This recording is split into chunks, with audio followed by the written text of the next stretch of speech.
Halo semuanya.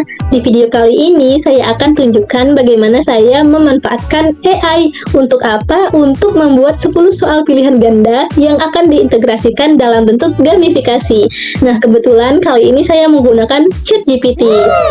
Dan juga untuk platform gamifikasinya saya menggunakan Wordwall. Kenapa saya gunakan Wordwall? Karena gratis dan juga banyak sekali fitur-fitur game interaktif itu yang sangat menarik bagi saya. Jadi saya menggunakan Wordwall.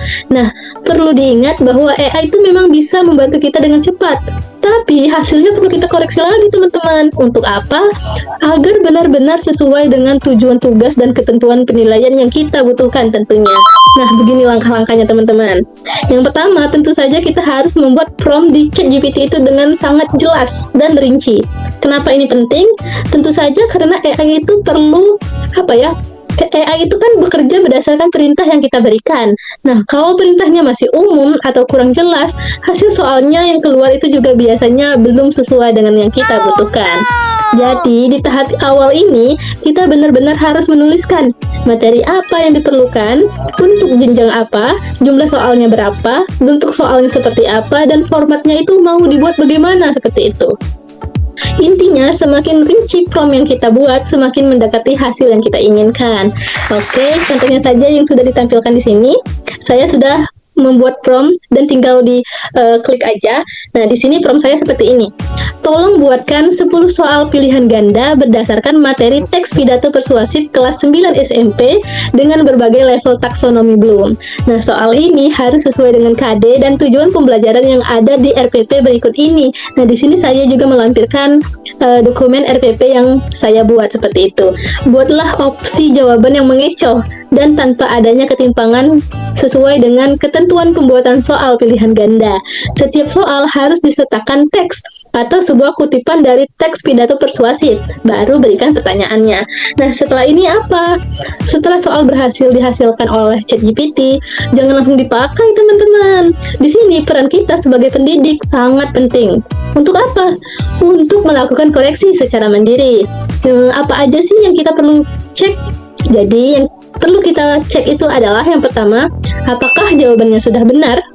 Maksudnya opsi jawabannya yang disediakan oleh ChatGPT ini. Yang kedua, apakah hanya ada satu jawaban yang paling tepat?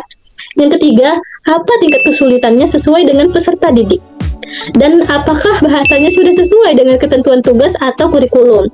Karena perlu diingat, AI ini tidak selalu 100% benar teman-teman. Jadi hasilnya tetap harus kita teliti dan disesuaikan. Nah, setelah soal sudah kita koreksi dan kita rasa sudah siap, barulah kita mengintegrasikan soal tersebut ke platform edukasi yang seperti yang saya gunakan, yaitu Wordwall seperti itu. Jadi intinya AI itu membantu mempercepat proses, tetapi kualitas akhir tetap berada di tangan kita. Gunakan AI sebagai alat bantu, bukan sebagai hasil akhir tanpa pengecekan. Bagaimana sih mengintegrasikan soal-soal yang kita dapatkan itu ke dalam platform Wordwall? Nah, di sini kita search aja Wordwall seperti ini dan kita enter. Nah, kita klik aja ini ya, yang paling atas.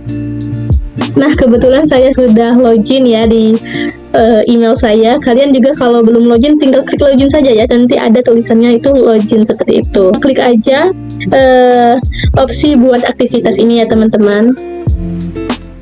Nah, di sini sebenarnya banyak sekali pilihan tema kuisnya seperti itu, disesuaikan dengan kebutuhan kalian. Jadi di sini saya menggunakan kuis teman-teman. Kan di Wordwall ini tidak bisa spasi teman-teman. Maksudnya apa? Sini saya tunjukkan ya.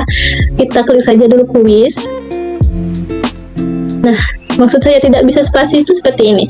Misalkan saja, apa yang dimaksud dengan pidato. Nah ya, saya klik enter.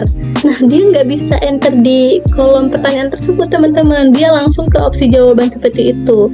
Nah, berhubung saya harus ada teks dulu di soal itu, baru petunjuk pengerjaan dan baru pertanyaan. Jadi saya mengakalinya gimana ya. Nah, jadi saya dapat solusinya. Kita klik aja lambang gambar ini dan kita klik ini mengunggah. Kita pilih Nah, seperti ini. Oh ya, tentunya ini bisa kita klik dulu teman-teman. Yang sudah kita pilih ini udah bener nih fotonya yang sesuai dengan kebutuhan kita. Nah, di sini sudah benar ya teman-teman. Tinggal membuat pertanyaan saja dan opsi jawabannya seperti ini. Nah, di sini saya akan membuat kuis ini lebih menarik. Dengan cara apa? Saya akan menggunakan lambang ini, teman-teman. Lambang apa ya ini? Mic ya, seperti itu. Jadi saya klik saja. Fungsinya untuk apa? Jadi ada bukan animasi ya, sound membacakan pertanyaan tersebut. Nah, di sini saya memilih suara perempuan. Nah, jadi saya tinggal mengisi opsi jawabannya saja. Yang pertama itu opsi A. Kita harus menunjukkan mana jawaban yang tepat di sini. Nah, kebetulan jawaban yang tepat di soal pertama saya yaitu C. Jadi kita klik saja lambang X ini. Nah, jadi otomatis menjadi lambang centang, artinya benar, seperti itu teman-teman. Untuk menambahkan soal selanjutnya, kita hanya perlu klik opsi ini ya, menambahkan pertanyaan. Kita tinggal klik dan langsung otomatis seperti ini. Kita ulangi saja cara yang sudah saya jelaskan tadi. Oke, saya lanjutkan dulu ya sampai 10. Ditunggu. Baik teman-teman, di sini saya sudah selesai membuat 10 soal.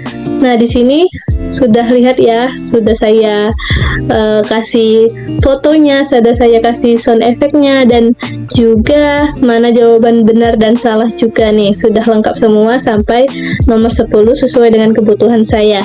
Nah, saya lupa tadi membuat judul. Harusnya judul itu di awal ya teman-teman. Di sini saya lupa, jadi saya baru buat. Ya teman-teman, sudah lengkap semua. Jika sudah lengkap seperti ini, kalian hanya perlu scroll ke bawah sampai akhir seperti ini. Klik saja selesai. Klik. Oke. Nah, hasilnya akan seperti ini teman-teman, tampilannya, dan kita bisa melihat bagaimana nantinya dilihat oleh siswa kita. Nah, sekarang saya akan menunjukkan bagaimana kita akan mengirimkan link kuis ini kepada siswa. Nah, kita hanya scroll ke bawah. Di sini saja teman-teman, kita tinggal klik tetapkan penugasan seperti ini. Nah, kita bisa ganti sesuai yang kita inginkan. Misalnya nih hasil fix, misalnya hasil fix untuk teks pidato persuasif. Kita pendaftarannya itu harus gunakan nama agar kita bisa menilai siswanya itu siapa saja yang sudah mengisi kuis ini. Kita tinggal klik mulai.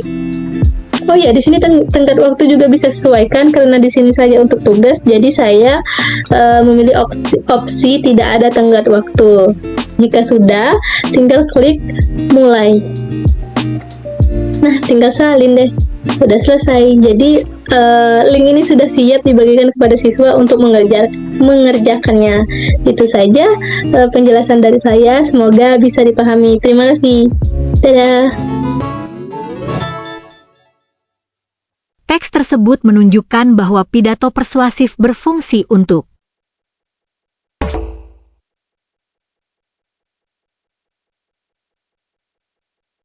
pendekatan yang dominan adalah bagian ini berupa bagian struktur yang persuasif sesuai teks tersebut. Teks tersebut dapat diartikan sebagai ciri bahasa yang menunjukkan teks adalah jika teks tersebut ingin dilakukan menjadi implisit pada amanah yang dilakukan. Unsur bahasa yang membuat teks tersebut persuasif adalah